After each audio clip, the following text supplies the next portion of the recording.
Welcome back to the Salt Bitch 34 HQ. Today we have kind of an exciting field trip, an excursion some might say. I'm feeling like a race to the chase because Jen Shah's prison sentence is getting reduced like every freaking week. So if you know, you know, Jen Shah is currently imprisoned in Bryan, Texas, which is only like an hour away from where I currently live. I have handwritten a note for Jennifer Shah that I'm going to be hand delivering to somebody at the prison. I don't know who will accept this, but hopefully somebody will accept my letter. I'm turning it this way because my address is on the other side, but you can see Jennifer Shah, all of her information right there. It's all online on her Contact Jen Shah website. She wants people to write to her, so I'm just going the extra step just because I live so close, and I figured I'd give you guys a sense of where she's staying, where she has been housed for the last few years. Yeah, I'm a little nervous. It is a federal prison. I've never been to anything like this. I don't know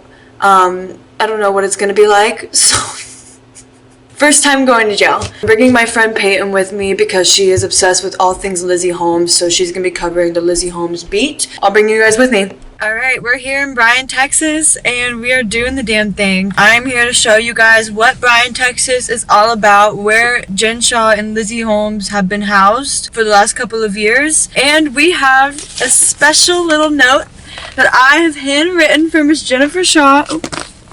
Jennifer Shah. This all is available on her website, contactjenshaw.com. You too can write a letter and deliver it to Jen Shah. We're just going the extra mile and delivering it here in person. So, and we'll show you guys what the federal prison is all about. And yeah, it's so exciting. So come along with me. And this is my co-star Peyton. She is covering the Lizzie Holmes beat. I am the resident Lizzie Holmes expert. I know everything about her. But I will learn more and share what I know. And I think today's all about learning. We're really excited to share you guys what the Bryan Federal Prison is really all about.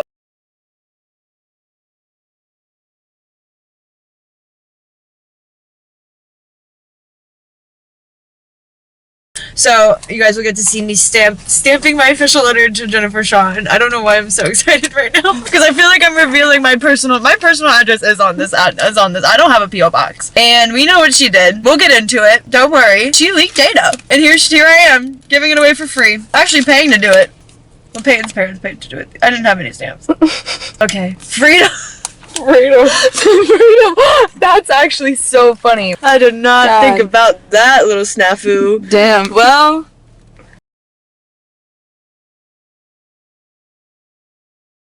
you know, Bryan, Texas is known for its walkability. And this is just an example.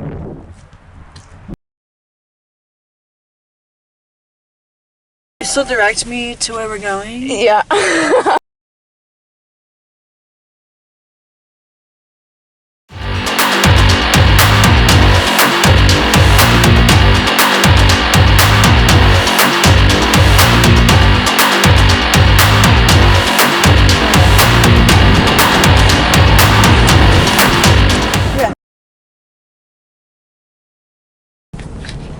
Alright everybody, we are 1 mile away from federal prison. We're about to go break Jen out and go get her and Lizzie. I'm kidding! I'm kind of nervous. I don't know why. I feel like they're gonna find a reason to arrest me or Peyton. Probably me. I'm just gonna go show you guys the scenery. It's a cute little area back here, let me tell ya. Quaint, quiet. I wonder how they feel about Jennifer and Lizzie. Yeah, I wonder if they know. Ruffling some feathers around these parts. People like these, you never know, could have been some of her victims. Okay, I'm sorry. We are 2 minutes away now. My heart's racing. What if she's like standing outside? Like on the corner. Like prison yard. Tapping her foot. Banging her fucking thing. So this is it up here on the right, Peyton. Okay.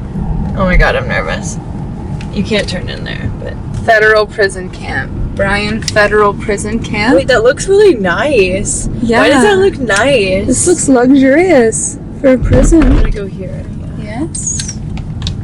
Wow. Would you look at that? Yeah. Oh my god, we look ridiculous. It's fine. Look, it's fine. That looks so nice. What the fuck? Wow. What? Not the stucco.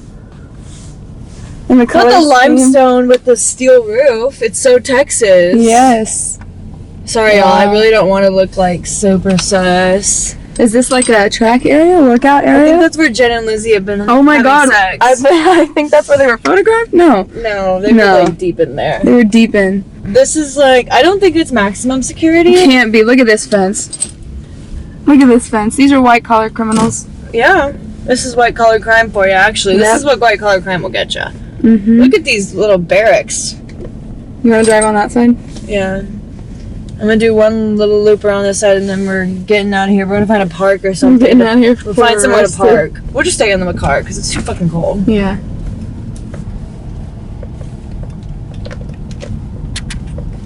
Yeah, lots of. She definitely can't climb. Oh, look! Someone tried to climb that fence over there. Holy shit. I think that was Probably Lizzie. Look at that. Probably. That was probably her. Probably her. She looks more athletic. Look at these steel buildings. I don't know what's down there. Okay, whoa. Ooh, I feel like we're getting like the backside. Yeah. Oh, they have windows, bitch. They got volleyball. They have a sand volleyball court. Wow. Oh my god, there's basketball shade. There's a covered basketball. This looks like a college campus. This is Intramural sports. nicer than Purdue. Literally. It looks Definitely. like freaking PCA from Zoe 101. Zoe 101.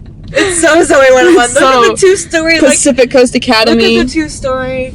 It's probably got like a fucking, Imagine on a sunny day, this would totally be a vibe. it would probably be by a field day here would go so I hard. feel they would go so hard. No, there's probably like a what's it called? A little courtyard in the middle. I bet they do a little greenhouse work over there. I bet. They get paid like something like Yeah. they get paid a little tiny musical sum. So yeah, I think this is still kind of part of it. I think this might still be on the grounds. The roofing. The roofing is all, and it's all still high barbed wires. Mhm. Oh, it says no trucks. I don't think I can go here. Oh, no trucks. Go forward. Yeah. I'm not a truck. You're not a truck. That's the vibe. Well, that's the entrance. CS Department. Yeah. It's a federal correctional facility. Yep, under the DOJ. Yep. I think it's women only. Yep. Yeah. U.S. government property. No trespassing. Let me zoom in on that real quick. Gotta get that in. Okay. Do you see Jen? I don't see her. What if she really was just standing there? Just like, That would be crazy, getting an exclusive interview through the fence. someone told her I sent her a letter. She got an in. You know, 3 women did escape from this prison. Oh, really? Yeah. Okay, so we have officially delivered our letter to Jennifer Shah. And yes, don't worry, the letter did ask specific questions about her friendship with Elizabeth, so hopefully we'll get an update there. Yeah, we just wanted to take some time here and give a rundown of some of the recent updates that have happened in Jennifer's case. As of recently, she's going to be released in November 2026, apparently. September 19th, 2026. I was gonna say, I thought it was Which is nearly September. 2 months earlier than expected. So literally it went from August 2028 to December of 2026, or December of 2027, and now it's September of 2026. That's what that stolen money will get you. Good lawyers. Some of the court documents submitted have some of like her actual, correspondence with her co-conspirators. The defendant was immediately aware of the prior arrests of her co-conspirators, and for example, the evening on the day of those arrests, Kia texted the defendant a link to the government's press release announcing the charges. The defendant responded, "Holy fucking shit," in all caps with like 7 exclamation marks. This is when Stu, her assistant, was arrested, because Stu, her assistant, was arrested before she was. Exactly. Yeah. She communicated with the co-conspirators, including Smith, her assistant, about shifting to working from home and keeping computers out of MPG's office to avoid evidence being seized by law enforcement. And she was trying to like move some business entities over to like Kosovo or Cyprus or whatever, because they have like really strict like financial secrecy laws. They're like considered considered like a financial secrecy jurisdiction or tax haven. Oh, okay. That's why a lot of companies are based there. Other places like Wyoming. The defendant told Chidi, some other guy, and other co-conspirators to incorporate victim-facing telemarketing companies in the state of Wyoming because the state's laws would permit them to conceal the true owners of companies from the public. Oh, wow. That's like a big thing. To conceal the ultimate beneficial owner of companies. That's how basically they would get away with it. She used the fake name Becky White. Becky White! Not Becky White! Oh my god, she couldn't think of anything better than that? How do people get scammed by Becky White? Oh my god. Not to victim blame, but what is this report you're reading right now, actually? So yeah, to give some context, this was sent to Judge Stein, which was, I think, the judge presiding over it, or basically for her sentencing to show that she wasn't remorseful at all and she actively tried to hide all the evidence right up until the very end, until she realized a guilty plea was the only way to go. Mm-hmm. No, and she maintained her innocence literally the entire season that they filmed, up until the day that she was going to have her hearings when she finally switched her plea. Exactly, and then she had made money off of merch, Justice for Jen. Yeah, Shah, Free Jen all Shah. that stuff. Her statement was, Free Jen Shah means upholding the Constitution. Yeah, and one of her like initial statements was basically like, for one, I'm gonna fight this because I'm innocent, and two, I'm fighting for everyone that can't fight for themselves. I know. So it was the like people's champ. Like, please, she robbed y'all. The people's Polynesian champ. The people's Polynesian champ. Oh yes, but no. And but no. In her own words, a lot of this document was redacted. Yeah. This was, I guess, her admission or her like saying sorry for what she's done. Basically, she says that she went through a hard divorce and her father died, and then she made some questionable choices. She went through a divorce? Yes. Prior to Coach Shah? While all of this was going on, the pressure to set up MPG, the company that she used to defraud people, was significant because my marriage was almost over. I needed money. Then a redacted sentence. Things got even worse. And then she lost her grandmother. So they didn't actually fully get divorced, but they were about to. I'm not sure. I don't know too much about her. Yeah. She states herself, I was making horrible professional decisions and establishing business relationships with people who were untrustworthy and had bad business reputations. I failed to thoroughly examine my own company processes and the people that I worked with. This was my fault. Mm-hmm. She actively participated. She created it. This whole business structure. One thing I read in here was actually like really insane. The way she talks about some of the victims. For example, in 2017, the defendant texted some of her employees about a victim who was attempting to obtain a refund after the victim realized she had been defrauded. In quotations, do we need to refund this victim name lady, or is she done crying and ready to move forward? That's from Jen Shah. Damn. Yeah, no, she was not remorseful at all. After about 5 months after my father passed, I was approached with an opportunity to do a reality TV show about women in business from Utah, which later was given the brand recognition. Women in business from Utah. Which was later given the brand recognition of Real Housewives of Salt Lake City. The main reason I wanted to do the show was because it would force me to be in Utah. I could get away from the bad associations in New York City and have a platform to launch my fashion and beauty business. So she wanted to break off. She wanted to get away from the street life. The street pulled her back. She built the street in Salt Lake City. She built the street, literally. Brought the street with her. I also felt it was important as the first Tongan and Muslim housewife in the franchise to set an example for other minority girls and women. Ends it by saying, for that, I am genuinely sorry and I will work for the rest of my life to make it right.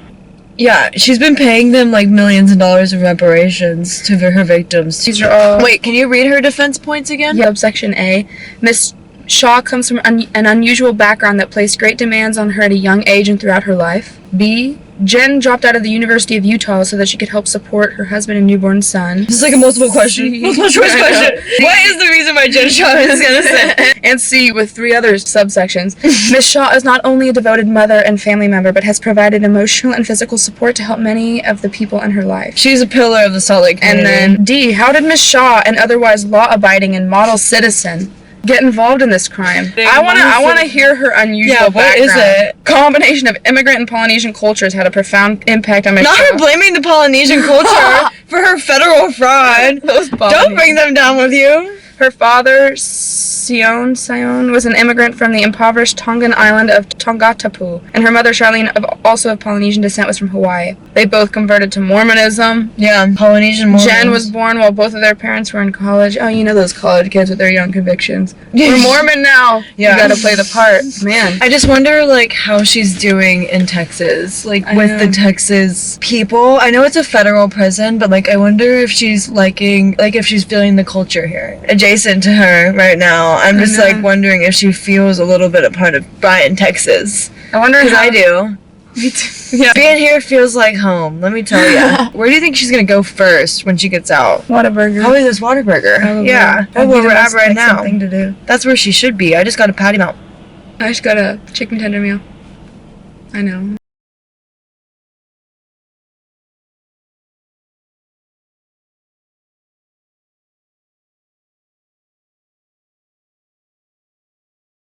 Jen Shah probably walked these streets. She wishes she could. She wishes she did. Freedom. It feels good. Homemade food, she doesn't know nothing about that. Tax services, that's what she offered to provide. She ran Somewhat. tax floors. No, she ran Oh. tax floors on how to help people with Not you knowing the facts. But yeah, it's like so quaint. mail lines. Jen? Oh, there we go. Right there. Careful. After familiarizing myself with the Bryan community, I realized that this is probably the safest place for Jenny and Liz to be. There's not many people for them to hurt, and overall it seemed like life in Bryan was going on business as usual. And my heart felt warm, knowing that this is where they were housed. I tried to ask a few people for their opinions, but overall I was met with a lot of cold responses, and I had a hard time finding people in general. All right, Brian, we are leaving. Peyton and Sarah are out. I've had a marvelous day getting to know what Brian's all about, really. And I feel better knowing that this is where Jen is. I feel good. I feel good. I feel like This is where she should be right now. yeah, this is the God put her here for a reason. For sure. It's a beautiful place. I'm sure Jen is gonna love the 20 minutes that she always spends here in Bryan before she leaves Yep. to go back to Salt Lake City. Probably visit that subway. That subway. That quaint little subway. I have a few spots I'll recommend to her if she's interested. Okay, see you guys. See you. Bye.